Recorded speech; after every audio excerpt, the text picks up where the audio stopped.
ഈശോയിൽ സ്നേഹം നിറഞ്ഞവരെ, കടൽ കടന്ന കനൽ വഴികൾ, പാഠവും പൊരുളും, വർത്തമാന പുസ്തകം, ഒരു ചരിത്ര വിചാരം. നമ്മുടെ ക്ലാസ് മുന്നോട്ട് പോവുകയാണ്. ഇന്ന് 25ാമത്തെ ക്ലാസ്സാണ് നമ്മൾ നടത്തുക. നല്ല തമ്പുരാൻ നമുക്ക് നന്ദി പറയാം.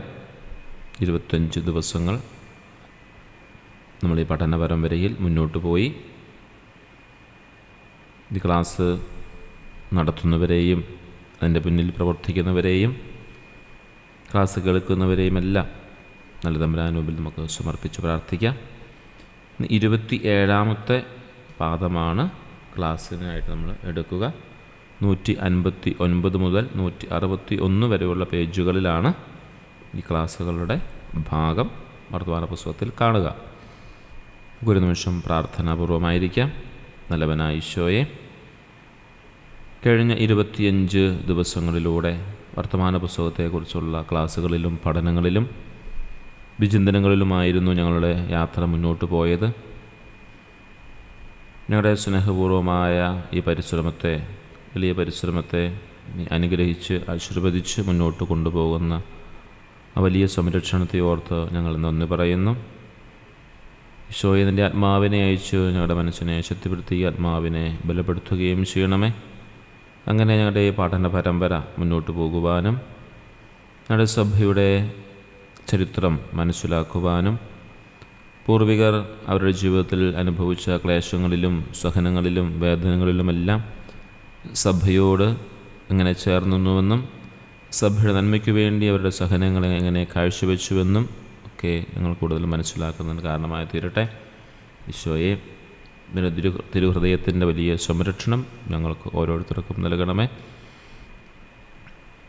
ഞങ്ങളുടെ അമ്മയായ പരിശുദ്ധ കന്യകാമറിയമേ, അമ്മയുടെ പ്രത്യേകമായ സംരക്ഷണം, കരുതൽ, മധ്യസ്ഥം ഞങ്ങൾക്ക് വേണ്ടി എപ്പോഴും തിരുക്കുമാരൻ്റെ പക്കൽ നൽകണമേ.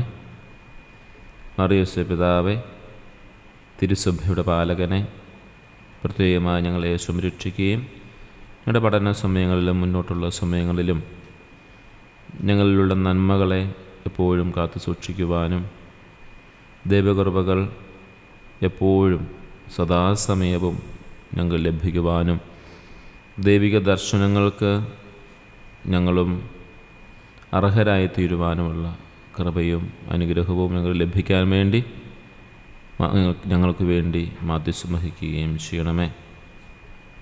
പ്രിയ സഹോദരങ്ങളെ, നമ്മുടെ ക്ലാസ്സിൽ നിന്ന് 27ാം പാഠത്തിലേക്ക് പ്രവേശിക്കുന്നു. പ്രാർത്ഥനാപൂർവ്വം നമ്മൾ ആയിരിക്കുന്നു. പേജ് നമ്പർ ഒരിക്കൽ കൂടി പറയുന്നു, 159 മുതൽ 161 വരെ.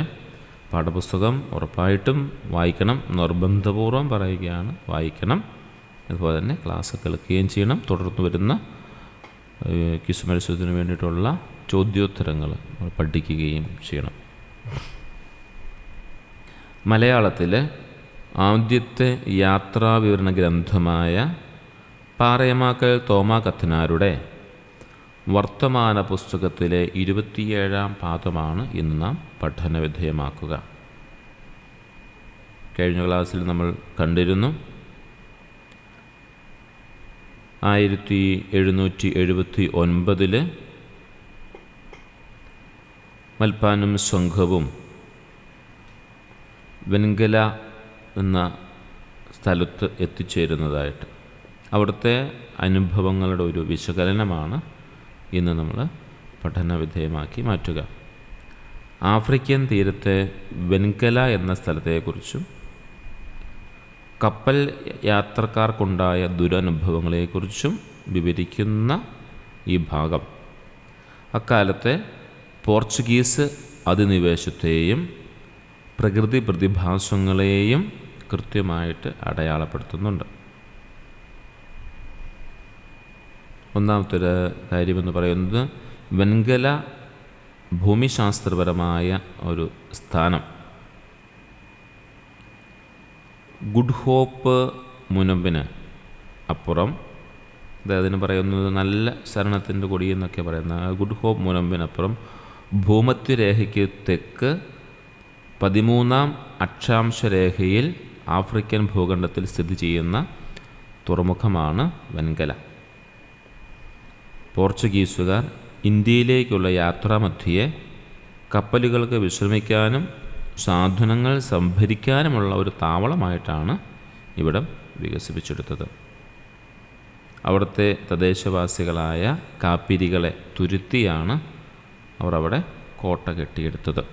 ഒരു ഇടത്താവളം പോലെ, യാത്രാമധ്യേയുള്ള ഒരു ഇടത്താവളം പോലെയാണ്, വിശ്രമകേന്ദ്രം പോലെയാണ് കാപ്പിരികളെ തുരുത്തിക്കൊണ്ട് ഈ പോർച്ചുഗീസുകാർ ഒരു കോട്ട അവിടെ ഉണ്ടാക്കിയെടുത്തത്. അതാണ് അതിൻ്റെ ഒരു ആരംഭം. എന്താണ് വെൻഗലയുടെ ഒരു ഭൂമിശാസ്ത്രപരമായ ഒരു കാര്യം, അതാണ് അതിൻ്റെ ഒരു രൂപീകരണം. അടുത്തത് കാരണം അവിടുത്തെ കാലാവസ്ഥയെക്കുറിച്ചാണ്. അസഹനീയമായ കാലാവസ്ഥയും ജീവിത സാഹചര്യങ്ങളുമാണ്. വെൻഗല എന്നത് അവിടുത്തെ പ്രകൃതി അങ്ങേറ്റം കഠിനമായൊരു പ്രകൃതിയാണ്. വെട്ടുകല്ലിൻ്റെ നിറമുള്ള മണ്ണും മരങ്ങളോ കാടുകളോ ഇല്ലാത്ത മൈതാനങ്ങളും ആ നാടിൻ്റെ പ്രത്യേകതയാണ്. ആയതിനാൽ കഠിനമായ ഉഷ്ണവും അസഹനീയമായ കാറ്റും അവിടെ അനുഭവപ്പെട്ടിരുന്നു. പ്രത്യേകിച്ച് കാടുകളോ മരങ്ങളോ ഒന്നും ഇല്ലാത്തതിനാലുണ്ടാകുന്ന ഒരു പ്രത്യേകമായ ഒരു മരുഭൂമി പോലെയുള്ളൊരു അനുഭവം.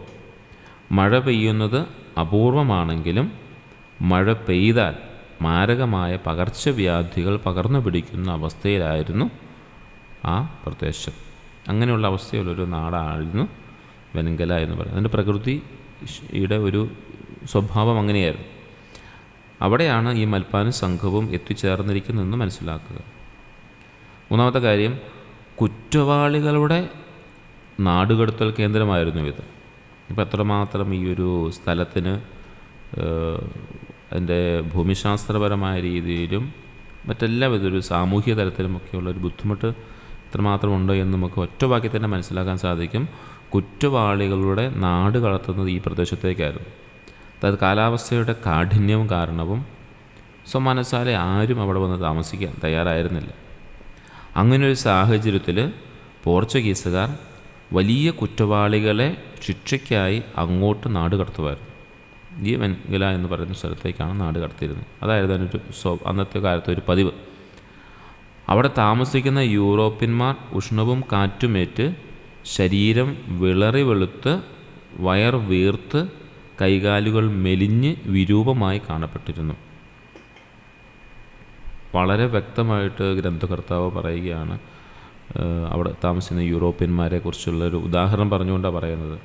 ഈ ഉഷ്ണക്കാറ്റും അതൊക്കെ കാലാവസ്ഥയുടെ വ്യതിയാനവും കാരണം അവരുടെ ശരീരമെല്ലാം വിളറി വെളുക്കുന്നു, വയറ് വീർക്കുന്നു, കൈകാലുകൾ മെലിഞ്ഞ് വിരൂപമായി തീരുന്നു. ഏകദേശം ഒരു വിരൂപമായ ഒരു മനുഷ്യ സങ്കല്പത്തിന് ഒക്കെ വ്യത്യസ്തമായ രീതിയിലൊരു പോഷകക്കുറവിൻ്റെയും ഉള്ള കുട്ടികൾ നമ്മൾ കാണുന്നത് പോലെ നമുക്ക് തന്നെ ഒരു വിഷ്വലൈസ് ചെയ്ത് മനസ്സിൽ തന്നെ ഇത് പറയുമ്പോൾ തന്നെ കാണാൻ പറ്റുന്നുണ്ടല്ലോ എങ്ങനെയായിരിക്കും ആ ഒരു ഷേപ്പെന്ന്.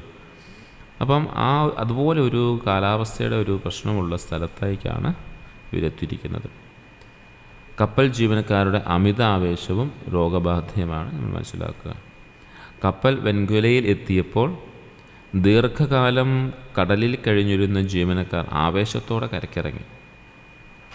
കാലാവസ്ഥയോ കാറ്റോ നോക്കാതെ അവർ അവിടെയുള്ള ഭക്ഷണപാനീയങ്ങൾ അമിതമായി കഴിച്ചു.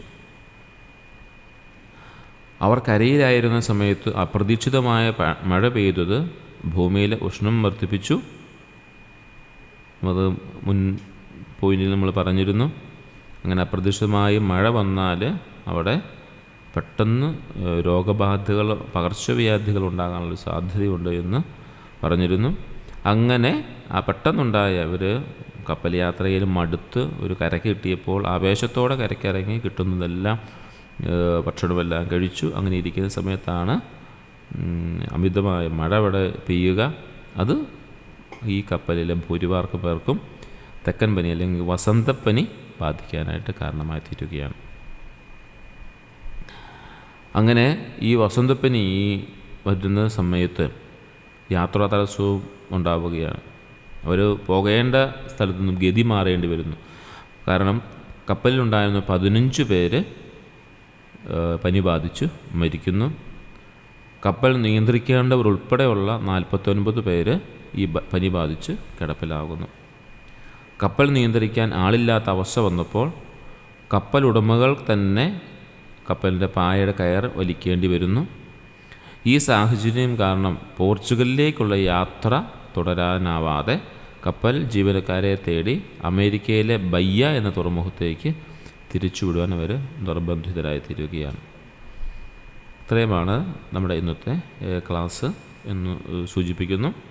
പേജ് നമ്പർ 159 മുതൽ 161 വരെയുള്ള ഭാഗങ്ങളിലായിട്ട് നൽകിയിരിക്കുന്ന 27ാമത്തെ പാഠമാണ് നമ്മൾ ക്ലാസ്സായിട്ട് ശ്രമിച്ചത്. പാഠപുസ്തകം നല്ലതുപോലെ വായിക്കുമല്ലോ. വെങ്കല അനുഭവങ്ങൾ പെട്ടെന്ന് നമുക്ക് മനസ്സിലാക്കാനായിട്ട് വളരെ എളുപ്പത്തിൽ മനസ്സിലാക്കാൻ സാധിക്കുന്ന ഭൂമിശാസ്ത്രമായ ഒരു സാഹചര്യം എന്താണ്, അതുപോലെ തന്നെ അതിൻ്റെ കാലാവസ്ഥയുടെ കാര്യം എന്താണ്, കപ്പൽ യാത്ര കഴിഞ്ഞ് അവിടെ ചെന്നപ്പോൾ അവർക്ക് സംഭവിച്ച കാര്യവും, അതുപോലെ തന്നെ പെട്ടെന്ന് അവർക്ക് പോർച്ചുഗലിൽ നിന്നുള്ള ഗതി മാറിപ്പോകേണ്ടി വരുന്ന കാര്യവും, ഇത്തരമുള്ള കാര്യങ്ങളാണ് നമ്മുടെ ക്ലാസ്സിൽ നിന്ന് സൂചിപ്പിച്ചിരിക്കുക. നമുക്ക് വളരെ ലളിതമായിട്ട് മനസ്സിലാക്കാൻ വേണ്ടി ആണ് ഈ ക്ലാസ് നൽകുക. ഒപ്പം അതിൻ്റെ ഗഹനമായൊരു വായനയിലേക്ക് കൂടി നമ്മൾ വർത്തമാന പുസ്തകത്തിൻ്റെ എടുത്ത് വായിക്കുമ്പോൾ ഒരു ഉറപ്പ്, ക്ലാസ്സിൻ്റെ മേലുള്ള ഒരു ഉറപ്പ് നമുക്ക് ലഭിക്കും. അതിനുശേഷം വീണ്ടും ഒരിക്കൽ കൂടി ക്ലാസ് കേട്ട് കഴിഞ്ഞാൽ പിന്നെ നമ്മുടെ മനസ്സിലൊന്നത് പോകത്തുമില്ല. ഇക്കാര്യം പ്രത്യേകമായിട്ട് സ്നേഹത്തോടെ ഓർമ്മിപ്പിക്കുന്നു. നമുക്കിനി ചോദ്യോത്തരങ്ങളിലേക്ക് പ്രവേശിക്കാം.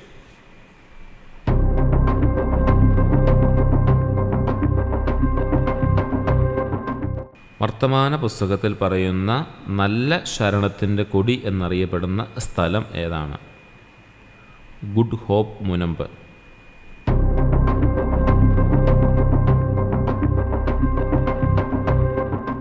വെങ്കല ഏത് അക്ഷാംശ രേഖയിലാണ് സ്ഥിതി ചെയ്യുന്നത്? 13ാം അക്ഷാംശ രേഖയിൽ.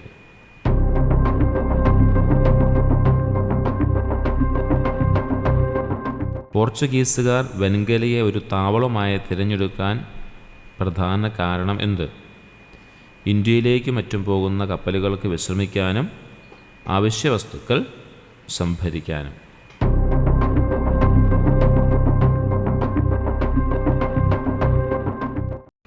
വെങ്കലയിലെ മണ്ണിൻ്റെ നിറം എങ്ങനെയുള്ളതായിരുന്നു? വെട്ടുകല്ലിൻ്റെ നിറമുള്ള മണ്ണ്.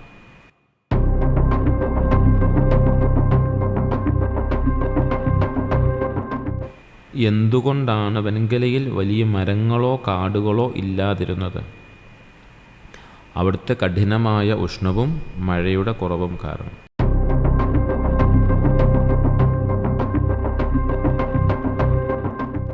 പോർച്ചുഗീസ് അധികാരികൾ വെങ്കലയിലേക്ക് ആരെയാണ് നിർബന്ധപൂർവം അയച്ചിരുന്നത്? വലിയ കുറ്റവാളികളെ.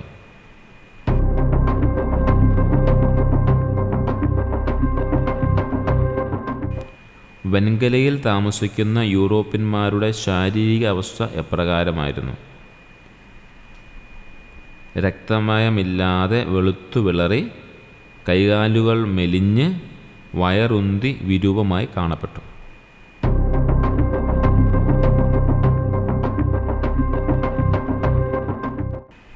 രാജവിരോധം കാരണം കപ്പൽ യാത്രക്കാർക്ക് നേരിട്ട തടസ്സം എന്തായിരുന്നു? ഇന്ത്യയിൽ നിന്നും കൊണ്ടുവരുന്ന സാധനങ്ങൾ പോർച്ചുഗലിൽ എത്തുന്നതിന് മുമ്പ് ഒരിടത്തും വിൽക്കാൻ പാടില്ല എന്നത്.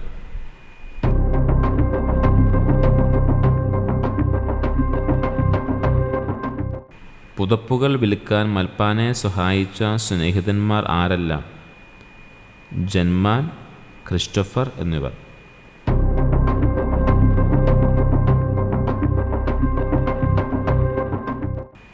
കപ്പലിൽ പടർന്നു പിടിച്ച മാരകമായ പകർച്ചവ്യാധി ഏതാണ്? തെക്കൻ പനി.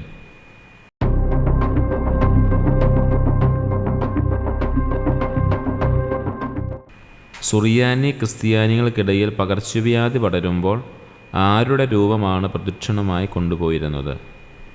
വിശുദ്ധ സെബസ്ത്യാനോസിൻ്റെ രൂപം.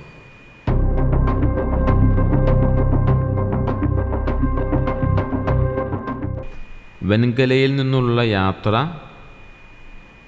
തുടരാനാവാതെ വന്നപ്പോൾ കപ്പൽ ഏത് തുറമുഖത്തേക്കാണ് തിരിച്ചുവിട്ടത്? അമേരിക്കയിലുള്ള ബയ്യ എന്ന തുറമുഖത്തേക്ക്.